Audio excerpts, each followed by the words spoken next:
going on, Nomads and Drifting Podcast listeners? I'm Brian. And I'm Monica. And welcome to the Backspace Nomads Podcast, where we talk about our nerd for video games, movies, and all the dork in between. This is August 12th. This is episode 69 of the podcast, and you need to tell us if the PS4 and the Nintendo Switch had a one-night stand, what page of the Kama Sutra are they turning to?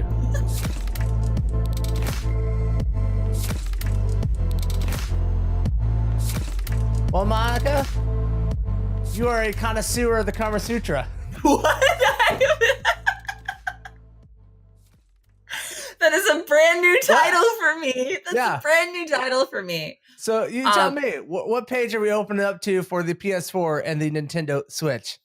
Well, this is very awkward because I have to say that I've actually never grabbed a Kama Sutra and gone through the pages of it. I feel like I've been, I have been a bit of an inventor myself, but in general have not read the actual book. But in my time in existence as an adult and as not an adult, I have spent plenty of time on the internet. Sure. And I'm just going to go ahead and imagine that in the Kama Sutra, there is a page for the throbbing bicycle. The throbbing bicycle. Yes, the throbbing bicycle. The throbbing the throbbing bicycle is where it's one of my favorite shared lovemaking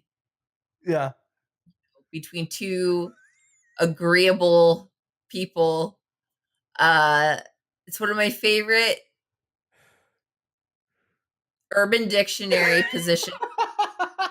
So I'm not going with the Kama Sutra, okay? I'm going with the Urban Dictionary. It's like the New Age Kama Sutra. I like it. It's very Western of you. Yes, thank you.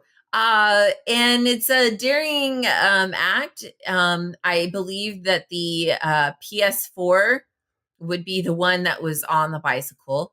And the Nintendo Switch would be the one on the receiving end.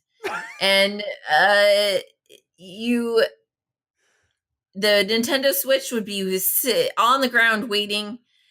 The PS4 would be riding their bicycle as hard as the PS4 could, as quickly as it could, until it reached 20 miles per hour. It would hit the brakes, the front brake only. The PS4 would fly forward with its ports erect, and it would plug into the...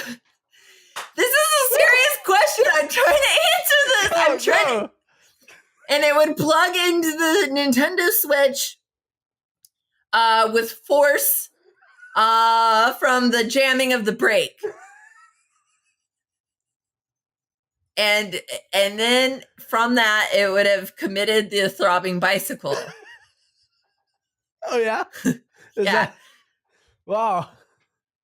Oh, man. The throbbing bicycle sounds exhilarating to watch two plastic devices. Oh. I mean, I don't know what you want from me, Brian. I did my best with this question. It was a tough one. It was one of the tougher questions that we've come forward with. Absolutely. You know what? I need to know I need your answer for one. And also, with all of this laughter, what does our audience think? What do our listeners think?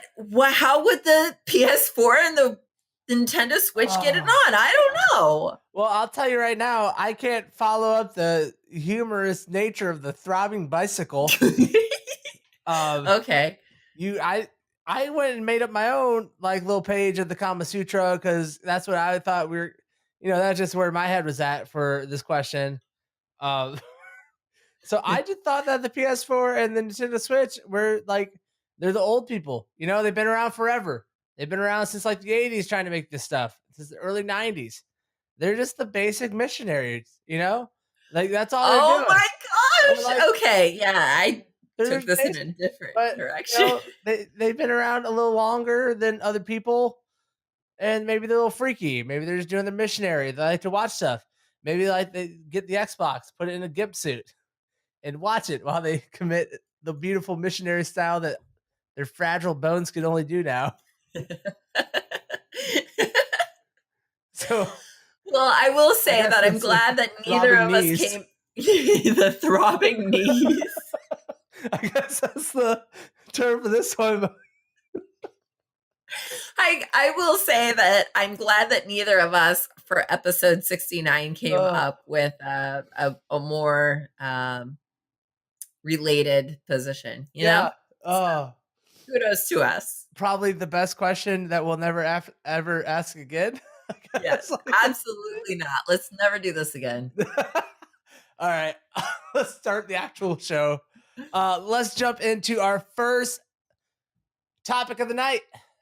IGN, and more specifically, one of their authors has been a bit of a bad boy, Monica. Not to keep the GIMP thing going. Oh, yes. Very naughty. IGN came up with a review for the game of Dead Cells. From one of their workers, Philip Musian was the author of this. And turns out after he submitted this YouTube video for their video review, they also put this up in podcast form and written format too. Turns out he stole this. Wasn't completely honest in his review, because he stole this from the YouTube channel Boomstick Gaming. And Boomstick Gaming put up a YouTube video comparing pretty much side by side the two reviews. And well, it turns out the Boomstick Gaming had a case. They pretty much used the same formatting, the same phrases, the same general ideas for the review of Dead Cells. I don't know. This article comes from Kotaku from Jason Schreier. What do you think about this nonsense? I think it's really embarrassing. I mean, ever since this has happened, Musin has been let go from the company. First off, props to IGN. You know what I mean? Yes, like, seriously. Yeah.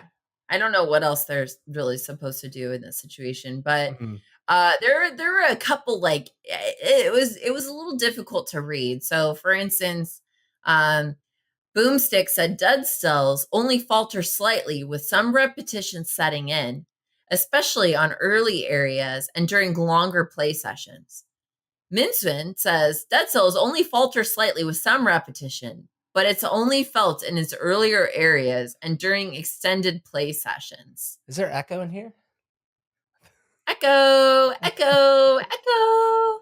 Yeah, embarrassing. I just don't know how you even recover from this. At all. Like, the dude got caught red-handed stealing. Like, props to Boomstick Gaming. It's very interesting, the person he targeted for this, because this original review probably had like 14,000 likes, or I'm sorry, views on it. It was submitted from Boomstick Gaming to YouTube 2 years ago. So this dude actively sought out a review from a review that was done a long time ago for a early access version of Dead Cells. And he thought he wasn't going to get caught. And further down in the article from Kotaku, it goes on to further report that this isn't the first time this guy's done that. He got caught before submitting a FIFA review. Before he worked for IGN, he worked for Nintendo Life, submitting a review that was also plagiarized, that apparently no one really caught until everyone started digging into all of his writing. This guy is a serial plagiarizer and just absolutely embarrassing. Have you ever plagiarized there, Monica? You ever phoned it in? Have I ever plagiarized? Yes.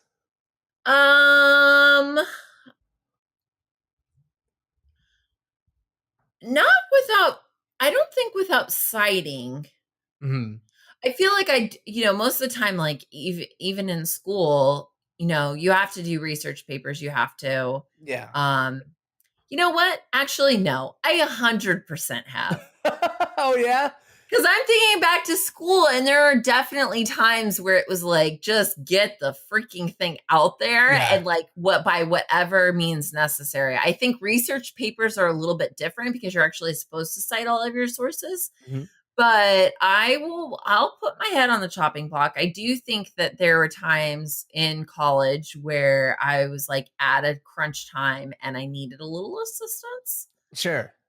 And I would have utilized some of that. But I guess if that's your job, it just takes on a different level.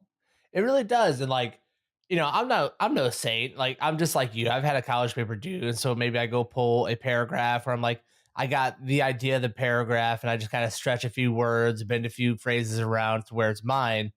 This guy from front to back just completely takes Boomstick Gaming's entire review and bends it. It's one thing if you're pulling from different sources for this paragraph and that paragraph and blending the ideas into a cohesive narrative. This dude takes Boomsticks and just like reworks it and thinks he's going to get away with it because Boomstick is such a small channel compared to the mammoth that IGN is. And like, how are you on like such a massive platform plagiarizing as if you don't have thousands and thousands of eyeballs on you, like scrutinizing everything you do? I like to imagine that this person is just one of the laziest workers ever. Like he probably, I can't, I'm trying to think of like what his existence is like. It's probably just, I'm going to assume he works from the office. And I'm going to assume that he takes at least 3 poop breaks a day and they all last 40 minutes. Yeah, he comes in Um, late too. Like yeah, he's the last one in. He's like 10:10. He's rolling around. Man, yeah, traffic's crazy out there today, guys. yeah. He is taking a lot of those. He constantly has emergencies where he has to leave the office to go handle something. Mhm. Um, he's just an overall He's a shyster. an enigma Yeah. because everyone's like, where is he? Oh, he went to the bathroom, you know? And these are forgivable. No one wants to call out somebody for going to the bathroom, you know? I will. How dare he? How dare you go to the bathroom? I don't know. I guess it's just I think the problem the biggest problem here, and I'm not trying to say that like my college uh skirts around what's ethical or not is acceptable. But I had an audience of one. Sure. It was a professor.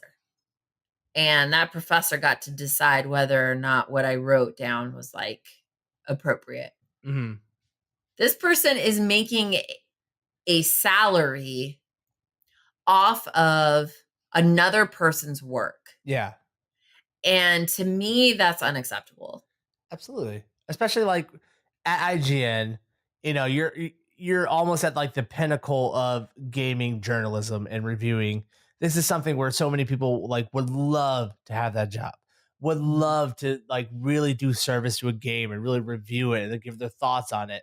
And then this like, nothing writer just like chucks it in. Like this dude literally probably had this on his assignment desk for weeks, 4 weeks, but he's out there spending 40 minutes in the bathroom 3 times a Mhm. day. Finally, like, oh man, Monday morning rolls around, he doesn't have it. Now he's got to go search for a YouTube video about this stuff. I just, kudos to IGN for firing this guy. It sucks that like their brand and their reviews, which I think already come under heavy scrutiny for how favorable they are to bigger companies, Mhm. this just adds another, I don't want to say a nail in the coffin, but like definitely a scuff on the cutlass of a car they ride around in, you know? Right. They're not putting their best people seemingly Mm. on the smaller game sets. And I don't know. It's interesting. Hopefully no more reviews being written by this fella. I feel like it's pretty unfair for him to stay within that realm. Mm. Um, I wonder. I tried to find out like if there was any type of response from him or not, and I couldn't find anything. But it's just I'm a little curious, you know? Yeah. Like what's this guy doing? I couldn't find a Twitter for him either, and I but maybe our little sleuth listeners can figure out what Moosin's doing now. Is he flipping burgers? Is he apologetic? What's his life now? So if you guys have done any homework and you check out this article yourself, I would hope that you would let us know. Yeah, absolutely. So let's move on to the next news article of the podcast, coming from PC Gamer. This is filed by Andy Chuck. Fallout 76 is not going to be released on the Steam application, Monica. Neither the beta nor the full release are coming out. You are instead going to have to download Bethesda's own personalized launcher to play Fallout 76. What are your initial impressions of this? Initially, I was like, God, I do not want to install another thing. Yeah. But I and this podcast have had some problems with Steam in the past. Yeah. We have had feelings about Steam. We do not like where Steam is going. Yep. And man, oh man, what better way to fix Steam than to have people not want to be a part of the platform? Yep. I'm right there with you. Like, at first it's like, I can't believe I got to download another developer's launcher, because by now we got EA's, Ubisoft's, Blizzard has one. All these little tiny indie developers probably have like their own, like, I recently played World of Tanks. I had to download their own launcher for that. It's just like, it's so much to be downloading, installing these things, having different passwords, because you're using the same password and eventually they're all going to link back to your account and something's going to get compromised. But you're right. Steam is kind of a cesspool at the moment. And it used to be this big, it was almost like the mecca for the PC gamer, where it's like, here's a one-stop shop destination where you can come get all your games almost curated for you by Valve, because Valve is a trusted company. And at the time, everyone was like in love with Valve. They could do no wrong. And I actually think Steam, more so than any other game they put out, actually like tarnishes the image of Valve. Definitely for me. I don't know about the gaming community as a whole, but like, I tie Steam and what I hate about it more directly with Valve than I do them not releasing like Halo or Half-Life 3. Yeah. No, I agree. There are problems here with it feels like a greedy platform now. Yeah. And I guess for me, I am uncomfortable with where things seem to be headed. I'm uncomfortable with the acceptance rate. I'm uncomfortable with all of the early access titles. And I'm not, I don't want to be too hard on them.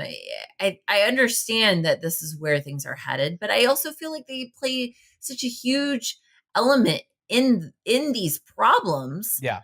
Because they're giving an audience, to these games that do not deserve it. So I guess in general, one thing I want to note really quickly is that you had said that Steam kind of used to be like the mecca or and I agree with you. I think that there was one point in my life where, like, just the fact that I had my Steam account, I had games on my PC, and this was before I started, this was before I was heavily involved. I kind of felt cool. Yeah. I was like, I have Steam. Now, when I look at Steam, and I've always kind of felt cool. I don't want to say like total 100% PC master race. I mean, I have some consoles too. I'm not PC master race, but I was always like, but I got all my games on Steam. I got my levels on Steam. I got my badges on Steam. And now I'm like, I'm a part of a wasteland of just, I get to filter through trash every day. This is like post-apocalyptic, filtering through dumps every day in order to find that one piece of raw material that you can sell so that you can get a meal that night. Yeah. I 100%. Like Steam's horrible. I get nervous for Bethesda though, because if they start having problems with their launcher, now it's their problem, not Yeah. Steam's, or not Valve's. EA and Ubisoft, their game launchers are both like terrible. They're horrible to operate in. I hate when I have to go play one of their games underneath their system. The only one that does it well, I think, is Blizzard with BattleNet, and they Mhm. have an entire division there dedicated to BattleNet and making sure it has no problems. And that went through some growing pains, much like Steam did. And I guess the problem is for me, like Steam, honestly, like I have a bunch of aunts and uncles, right? And like they're all great people that I love. But like Yes. I don't want to talk to all of them individually. I don't want Yeah. them downloading me on their own like family's drama and stuff. I like a nice source to go to for all of it. I like to go to my mom. I like my Yeah. mom to be the filter, and that's what Steam used to be. Like Steam was that filter where all the developers, all their issues, they would come through, and the nice old mom would be like, "Here's what's really important for you to know about what's going on." And Mhm. Steam has really lost that luster, and I think it's more of a push too for developers to want uh, a direct connection to the consumer, not have to go through somebody. Is there a problem? Can we deal with it on our own launcher? And then, vice versa, like sell you more of our stuff directly.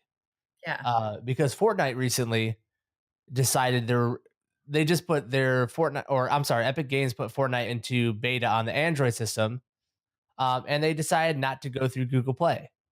This is like a Mm. huge thing where it's like we don't need Google. Android's an open device. Come to our website, and we will, you can download it directly through our website to your device. That's interesting. And so I think it's a bigger shift in the industry for developers. Like, we've been seeing it for the last like 2 to 3 years. And I think or Bethesda, I always get Bethesda and Valve mixed up. They seem like the same company for some reason. But Bethesda, like, they feel like the next one that they have big enough games where they don't need anybody to, kind of hold their hand and take any kind of profit away from them. Yeah. Yeah. I agree. Um that's interesting too about Fortnite kind of Mhm. skipping the lane. I guess when you think about it, if there is a platform and it does have so much junk on it, this is like the hopefulness in me Right. is that these companies aren't just looking at it from a profit margin, but they're also looking at it from a we don't want to be affiliated. Yeah. Um, and it might be the case, it might not, but um, overall, I guess we'll see how many more games kind of skip the lane there. All of them. Valve's done. They better release Half-Life 3 because no one wants to use Steam anymore. It's awful. Yeah, Like, I don't even want it to boot up on my computer. Like, I want to have to like go through like click 3 things to get to Steam. Like, it's not yeah. even in my start menu. It's nowhere. It's a horrible, horrible program now. Uh, but let's move on from Fallout not being on Steam and move into kind of a influencer story that's coming off of Polygon, filed by Allegra Frank, and it has to do with Ninja not playing with female streamers.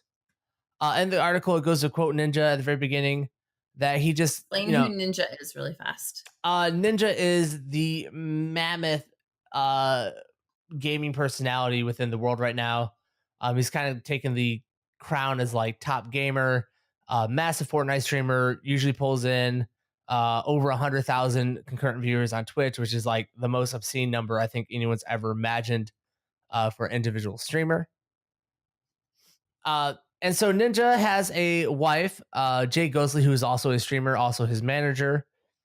And so the article goes on to talk about how, out of respect for her, that Ninja doesn't want to play with female streamers. What are your thoughts on this one, being a female, Monica? Oh my gosh. For one, I don't feel like it's out of respect for her that he doesn't just want to play with female streamers. It's Mhm, more so that anytime he does anything, it's listed all over the internet. mhm. And not only that, but if he plays with a female streamer, there are plenty of situations where someone that has a big audience plays with a female streamer and it suddenly turns into, oh, you guys like each other, or Yeah. oh, are you guys banging, or oh, what about your wife, or oh, what about this? My personal thoughts on the matter, I guess, if I was okay, in reality, I don't give that much of a care Mhm. about what Ninja does and who he plays with Yeah. personally. But I understand that he is a big influencer, and if he is completely cutting out women from that, that there is an impact that people are not being able to tap into this element, and that kind of sucks, you know. Mhm. Um, I don't know that you blame him for that. Um, I think you can blame the audiences for that. And in general, I guess my opinion on it is that I do respect, while I think that there are other ways to go about managing a problem like this, I Mhm. do respect the fact that he is putting his relationship with his wife before all else. Yeah. I will say though that I also think that there are ways in order to manage and maintain that and not be so closed off from even experiencing gaming with another female. But these are his judgment calls. I mean, he is not owning an organization here. He's not saying Mhm. he's not hiring people. He's just saying he's not cooperating or working alongside other female streamers. It's tough, I don't want to hear that. Yeah. Personally, I don't want to hear that. I want to hear that it's cool, that we can all hang out, that it's fine, that there's no that there isn't judgment there.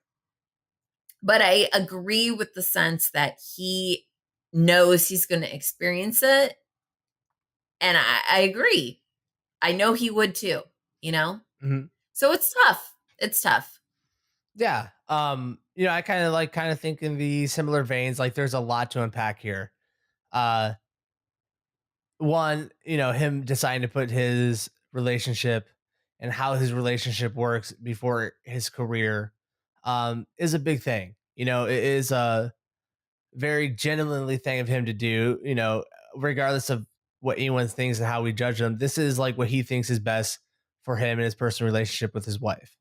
Mhm. Uh and then like when you start to unpack it more, he's not somebody who is dodging the question either.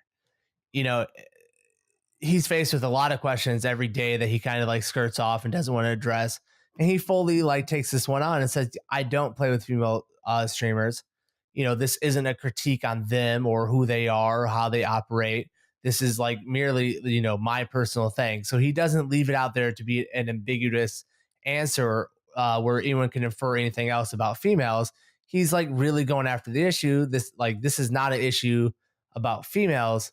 This is an issue about my relationship, and more so, it's really a commentary to me on the nature of the clickbaiting that goes on and the rumor mills that drives all the YouTube videos for, frankly, people who are just kind of leeches on Mhm. other content creators and they want to stir up drama so they can get clicks on their video.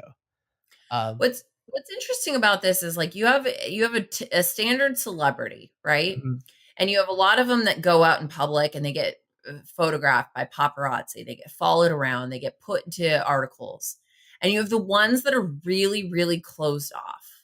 mhm, And unfortunately, his entire life is recorded, right? He's like yeah, almost his own paparazzi. yeah, But what he's saying is that he's going to, because he's his own paparazzi, he's orchestrating what is being shown. yeah.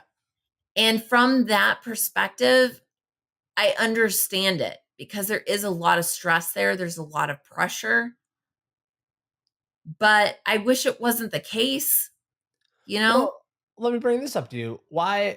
Because on Twitter there was a massive, like Twitter was an uproar, male and female both coming on different sides of like, I guess, issue if you can call it that, right? Of like, is he being kind of sexist or unfair to female streamers? Everyone was coming on different sides and everyone was directing their hate towards Ninja, but not one of them From what I can see, I'm sure there was a few, but the ones I read through were just no one's addressing why aren't we taking this energy and turning it towards the people who make these videos and do these rumors and get this clickbait. They're the Mhm. ones who, whenever a female plays with another male streamer who are bigger, they're the ones who want to draw up this gossip and these rumors for clicks. They're the Mhm. ones who want to gin up all this nonsense. So why aren't the massive, like, all the females who are in outrage about this and influencers, why aren't they directing at them? Like, why can't we just play a game with a male streamer and not have it be anything more than that? My answer to that would be that you're dealing with a populace, the people that are doing these clickbaity articles, the people that are capitalizing Mhm. on this type of drama. They're beyond repair. Okay. And so I think what is being asked here is that we are better than that. And so how do we navigate this in a way that, knowing that that exists out there, how can these things be navigated in a way that allows for the diversity, Hmm. right? Sure. Um, why would we to expect that these clickbaity articles are going to go away it's not going to happen. So why are we allowing ourselves to be handcuffed by them? And I do understand that argument, and I in many ways I agree with it. Hmm. But I ultimately am going to have to respect that the person that is dealing with that on a larger capacity than anyone else has to be able to make their own decisions for their family, for the elements that they're doing. Even if I don't necessarily agree or I wish it was different, Hmm. um, I I can't. I really do. I really wish it was different. I really wish he could figure out a way to make that not be so stringent. But I also understand um the pressure that's there, that exists there. Yeah. They so so I do think though that it's a lot easier to say, "Hey, we're better than these people. Um let's figure out a better way to deal with this situation rather than to be mediated and our actions be monitored and basically be decided upon by the threat." Right. Sure. I get you. All good points. I don't think I really have anything to say back to you because you argued it so well, Monica.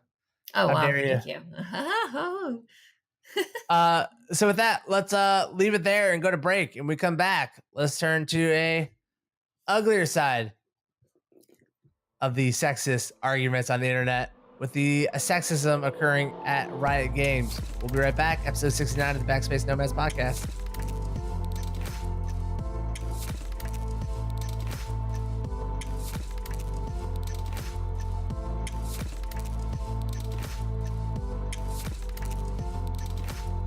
All right, Nomad, thank you for sitting through that break. This is episode 69 of the podcast. Coming back, we're going to be talking about an article from Kotaku, Inside the Culture of Sexism at Riot Games. This is a Uh-oh. culmination of a half year of reporting from Cecilia D'Anastiazo. Sorry if I butchered your name. It's a very lovely name. This article is pretty enlightening, scary, and I kind of felt like it came out of the blue because I really don't follow the inner workings of Riot Games. They've always seemed like a up and up company to me. Riot Games, the maker of League of Legends, which has been one of the top video games for the last 5 to 7 years. They've been, one of the biggest companies in the industry the whole time. They kind of came out of nowhere. And apparently, through this like blooming of their company from a small organization, they have not been able to deal very well with having the opposite sex have to work with them, Monica.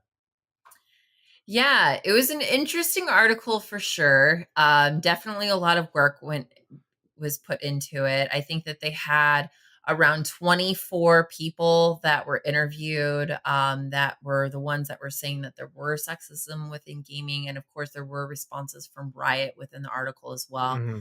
A couple of things really stood out to me just to begin with.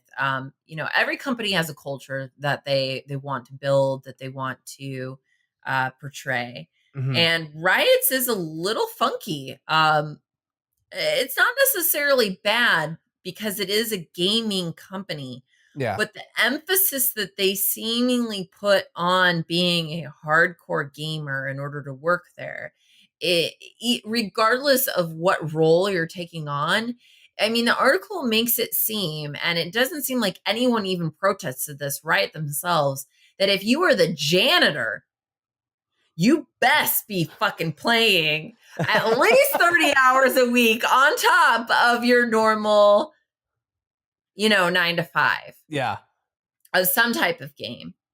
So I guess at the base level, there are elements of a lot of when you look at really competitive games, Mhm. only about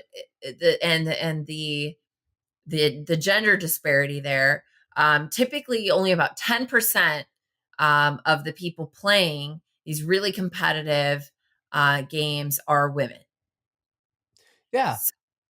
Uh, it's definitely a weird, work environment when you, like you said, like these people have to be hardcore gamers. And I don't think it's too out of line to generally assume that the vast majority of like hardcore gamers are men. Um, it's just the way the industry has developed. It's more male dominant. There are more male players, and luckily, all that's been changing within like the last 5 years. There's been a definite more accepting of female gamers coming to the scene, uh, and rightfully so. So to design a company and their hiring habits around that, like there was a big graph in the article about how one of the workers, like it was like they were gatekeeping her on on being a gamer.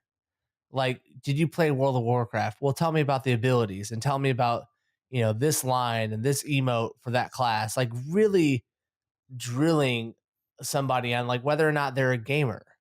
Yeah, And I can I guess get the idea that like we want gamers to work at our company, we're gamers here, but to do it to such a hardcore extent, like how are you not just like opening yourself up to, one, not wanting women to work there and to apply there because once word gets out by that, the women might steer clear of that place, but just generally like looking like a sexist organization. Like who in their HR department and their hiring didn't like be like, maybe this isn't the best look, guys. Maybe this doesn't look good for us. yeah. I don't know. It's tough, It's when you're in it, I think that the intentions are oftentimes good. We want really hardcore gamers. They need to understand what we're trying to encompass here. And obviously League of Legends has been successful, Mhm. as a game. And so a part of that is a testament to this. But where is the give and the take? Does it have to be to this extent in order for the company to still thrive? Yeah. There were just other elements on the article that were a lot more alarming to Yeah. me than just their general, like the possible exclusivity of the fact that they want hardcore gamers. I when I read about it being a boys club to the point where even men were frustrated because they were having to put up with things that they didn't necessarily like because it felt like a frat house. For instance, having their face farted on in meetings. I was a little bit appalled and thought, wow, I kind of am starting to picture this as a more of a problematic experience. These hardcore gamers are so aggressive that they are trying to put their essence on people's faces with their buttocks, like this is not cool. I now, granted, I know that that's one experience. That could be one person. Maybe they don't even work for the company anymore, Mhm. but just in general, across the board, there was just so many notations, and it's not even over a great span of time of a bunch of weird things happening within this organization. And it didn't sound like any of these situations were handled in a professional manner.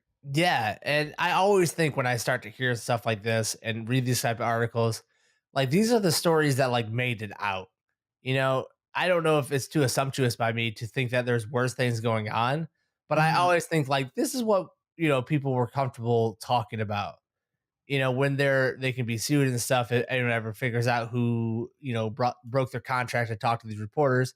What about, there could be other stuff that's way deeper than this. One of the things that was like just it was so like massively appalling, but like how dumb are these people?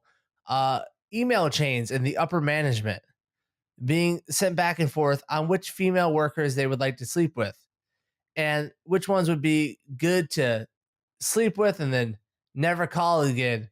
Right, boys? uh it's just like I don't know. I don't know too many men in my circles who even like talk like that. And then to have these people at a gaming company, which is supposed to be kind of like the new wave of, corporate atmosphere where we're going to do things differently. And Yep. like our grandpas were not that dumb. They would never, put that on a Western Union and send it across the country. Like, how are they putting this stuff? Like, they are the dumbest sexual like offenders I've ever read about in a Uh, corporation. Like, they're just dumb assholes. well, I think the problem here with elements of that we're talking about, to me, it's not necessarily just the hiring process. It's not. It's the if these things are happening Mhm, like this, there's probably not a lot of ownership that happens. mhm. Meaning that this is a playground. You get to play. Yeah, And everyone's supposed to have a good time. And there's actually even mention of the article in the article that you're supposed to trust. There's an element of this organization within Riot Games where you're supposed to just trust that your coworkers have your well-being at heart. They push that. yeah, And it seems that that is a way to shut down problems. yep. So, oh, yes. Oh, thank you so much. You must have farted on me because you didn't want me to get pink eye. You actually wanted me to understand I don't even know, Mhm. to get to know you better. Now I know what you ate earlier and I've digested it in some extent through my nostrils. Thank you. Um, You're you welcome, know, Monica. yeah. You're gonna have to put that on the Uh, podcast. You could just add me on Twitter, okay? Okay. All right. All right. And in regards to this email chain, you know, oh, well, they had the best intention at heart. They were just trying to tell you that you looked nice today. Yep, yep, I'm not saying that that's exactly what happened, but it does seem like they are fostering a culture where really lame, it just in general, I don't even want to say just sexist, just yeah. lame human interactions are being tolerated and accepted and um appreciated. Mhm. I agree. And like I think this is, coming off our last episode where we kind of talked about the casual sexism that goes on in gaming as a whole from the community and the toxic members. This is kind of the I guess, you know, it becoming an institution at Riot. Like that kind of environment for women is being institutionalized in gaming companies. Mhm. And there's always, there's been articles about this before in other gaming companies. uh, this industry, I don't think has learned that lesson yet. That Mhm. what they're doing is not acceptable. Yeah, you landed your dream gig as a gamer. Uh, you're an adult now. You've got to put that childish 14 to 15-year-old like mindset behind because it's not all right in a workplace. Yeah. Uh, I think I don't know if we're ready necessarily for closing statements, but one of the most firm uh thought processes I have on this is when I go to work, I'm there to work. yeah, I do like to goof around a little bit. I don't want to just fully go into just robotic mode. I mhm, want to interact with people, but at the core of what I'm doing, it's not to have fun. It is to get things done.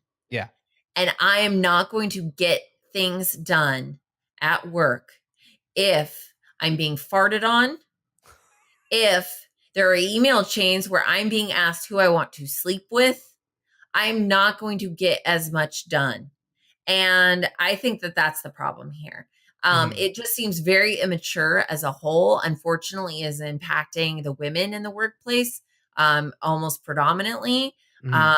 But regardless of even if it was just an entire organization full of men, get your shit together and go back to your desk and knock some things out. What are you guys doing? Yeah.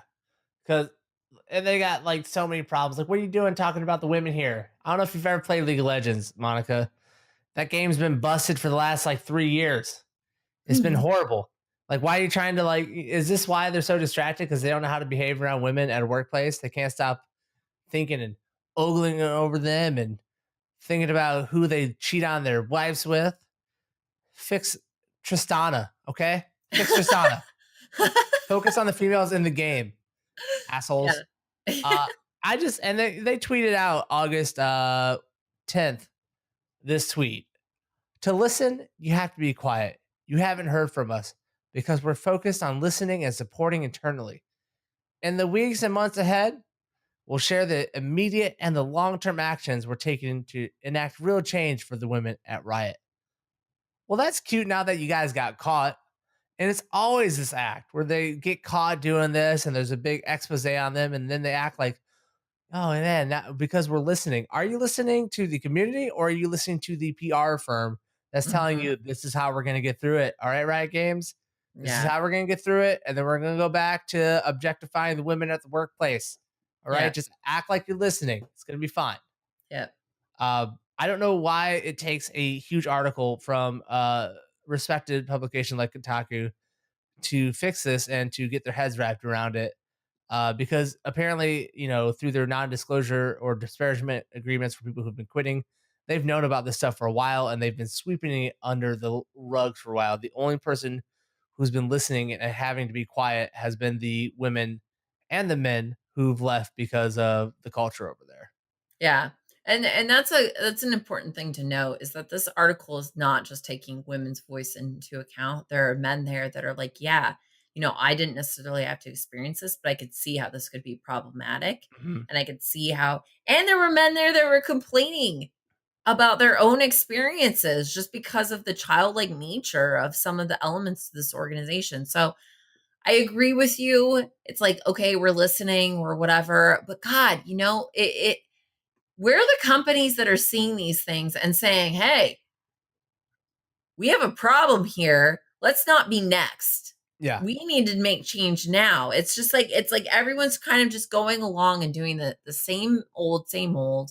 And it's even mentioned in this article that after Riot found out that they were going to be reported on, just certain things started to change.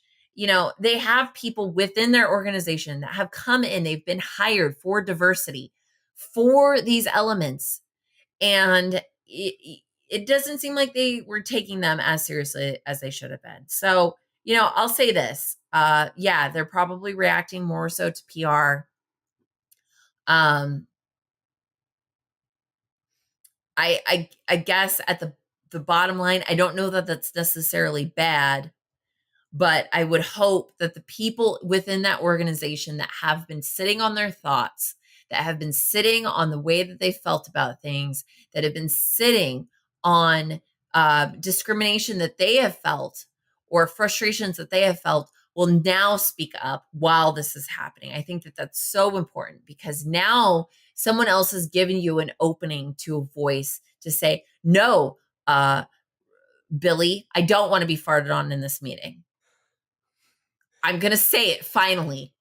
Please don't fart on me. I have to go meet my in-laws after this meeting. All right, please. I don't want to smell like your fart. Yes. Billy. I don't know. I think we should leave it there. I think you put it eloquently with like, "Don't fart on me." I think that was That's the fantastic. closing statement. Don't fart on me. It's not don't And tread on me. It's don't fart on me. All right. thank you. I'm gonna put that on a flag. And maybe Riot Games, maybe your logo. Maybe we need to change it. Maybe it doesn't need to be a brofist anymore. I don't know. Just quick idea out there. Maybe you can pay me for that PR idea.